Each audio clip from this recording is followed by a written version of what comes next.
Kita po nila, nasa akin po yun. Sa kanila rin, I will sign an affidavit pag nakita po nila na sa akin. Sa kanila. Nung pinapagawa yan, renovation, ay kinikwento na nagyabang pa nga si Mayor. Siya na may-ari. They insisted na sa akin daw po yun. Kaya wala pong katotohanan yun, Your Honor. Because the mayor has challenged you already. Pag may napatunayan ka daw, ibibigay niya sa'yo. That is for the manifestation, Your Honor. I wish to address this question to Chairperson Dan Fernandez and Chairperson Antonio Ferrer. This is dated July 23, 2024. In this letter, Mayor, you brought to the attention of the Joint Committee the baseless and malicious accusations that are being imputed against profiting from POGO operations, allegedly receiving 5 million pesos monthly, owning luxurious cars and mansions, all of this from illegal gambling operation. Can you please enlighten us? General is here, Sec Gen Reggie Velasco. Yes, please respond, Mayor Kapil. Yes, Your Honor, Madam Chair. I categorically deny their accusation. Oh, where did he find all these baseless and malicious accusations? Through their vlog, Your Honor.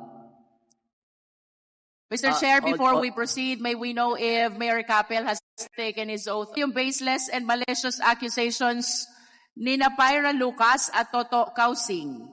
Sila po ay mga vlogger, Your Honor.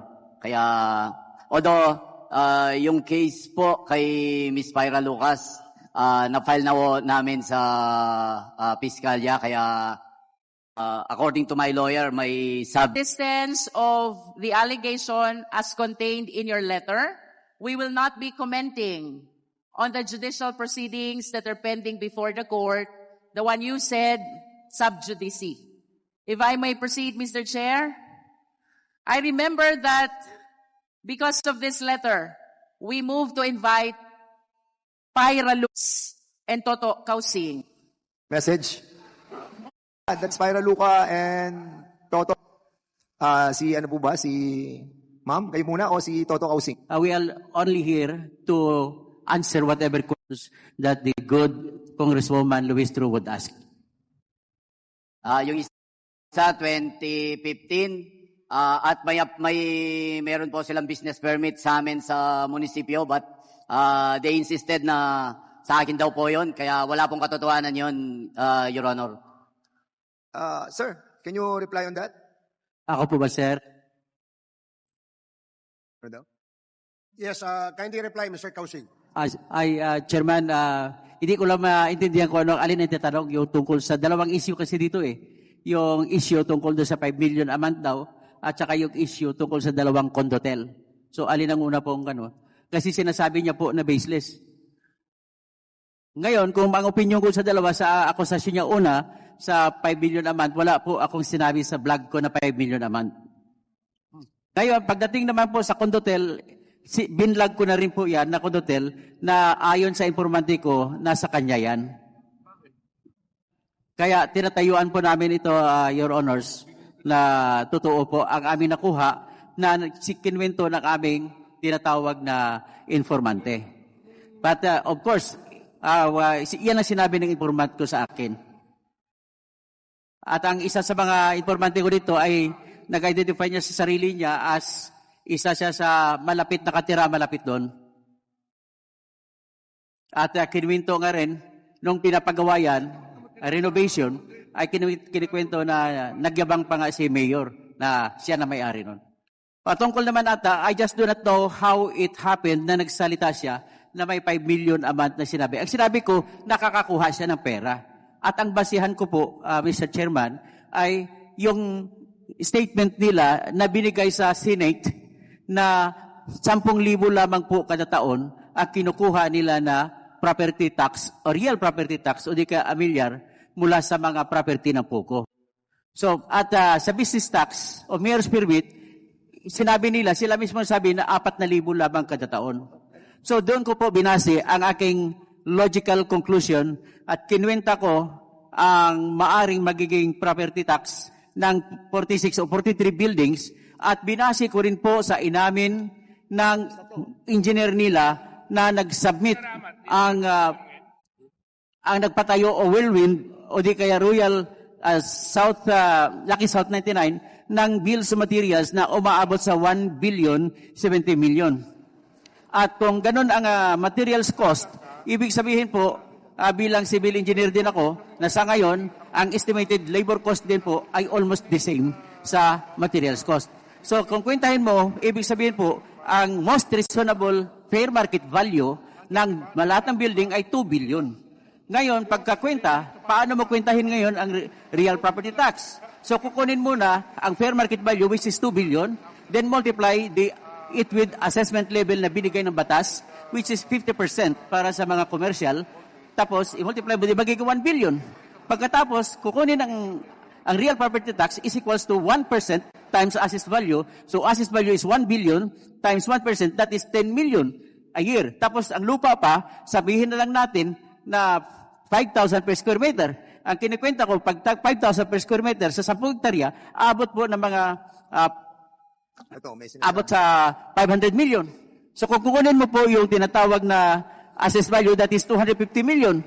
At kung kwentahin mo po yung real property tax niya based on assessed value, which is 1%, that is also 2,500,000. So if that is so, ang tinatago na pera mula sana sa property tax at saka sa business taxes ay umaabot mahigit 12 billion. Yun lang po ang sinabi ko po. Okay, Mr. Chairman, kasi may nabasa ako dito from Mayor Capili, that Mayor JBC Capili has a house and lot worth 50 million near the Porac Pogo site. Saan galing tong statement na to? Sa kanila po, nung una yun yung claim nila. Kaya sinabi ko, pag may nakita sila na bahay ko kahit worth 1 million lang sa kanila na, pero wala naman silang nakita. Then, yung condo na naman, pag nakita po nila, nasa akin po yun, sa kanila rin, I will sign an affidavit. Pag nakita po nila na nasa akin, sa kanila na rin po. Para maipakita po na talagang wala tayong tinatago. Kasi napakabilis po nilang magsabi na meron kang ganito, pero pag nakita naman nila na wala, parang wala lang sa kanila, pero nasira na po yung pangalan mo. Una, sabi nila, sa akin daw yung lupa ng Pogo. Nung nakita naman na hindi sa akin, hindi man sila nag-apologize. Yung problem po sa lupa, 2017 may court decision na, 2019 pa lang ako naupo. Kine-claim din na ako yung kasabwat doon, 2019 pa lang po ako naupo. Kaya, I don't know kung ano po ang may galit po ba sila sa akin para sirain nila ako ng ganito. Sana po, kasi po ako'y halal din ng taong bayan at siyempre, I have to protect my leadership then as the mayor na hindi po pwede na sirain mo na lang ang isang tao without any proof na paano po ang aking pagkatao, Your Honor. Thank you. Is this true, Toto Kausing, that you have mentioned the 50 million pesos worth of house and lot in the property that he mentioned? And as well, kasi nakasulat dito mga luxury cars that binili na ni Mayor Capili. Totoo po ba na sabi niyo po yun? Mr. Chairman, mga sinabi ko rin sa vlogging ko na yung dalawang pundo, yun ang tinuturo nun sa 50 million na estimate lang yun yung presyo ng buildings na yun. At with regard to the sports cars, sinabi rin po yun sa akin na informant ko. So ang sports car na sinabi sa akin na informant ko, meron siyang BMW, meron siyang Porsche, at meron din siyang luxury car na Toyota Land Cruiser na may bulletproof. So yan po ang aking mga sinabi sa akin, informanti ko. Well, if he denies it, then that is also to deny. Pero sa amin naman po, bilang vlogger, ay umaasa kami sa mga informanti na information at binabase ko rin sa katotohanan pagkatapos ko manood sa mga Senate hearings na kung saan ay maraming butas ang kanyang mga kinikwento. So kapanipaniwala po ang binigay sa akin ng aking informante. Ganun lamang po, Your Honor. Mr. Chair? Yes, I wish to invite the attention of Toto Kausing. You are being challenged by Mayor Kapil. I understand and I do not discount the fact that iba yung beneficial owner, iba yung registered owner. But if you have proof to show na mayroon talagang pag-aaring condotel, luxury car, armored vehicle, just like what you are saying today, I hope you can show proof because the mayor has challenged you already. Pag may napatunayan ka daw, ibibigay na niya sa'yo. That is for the manifestation, Your Honor. May I answer now?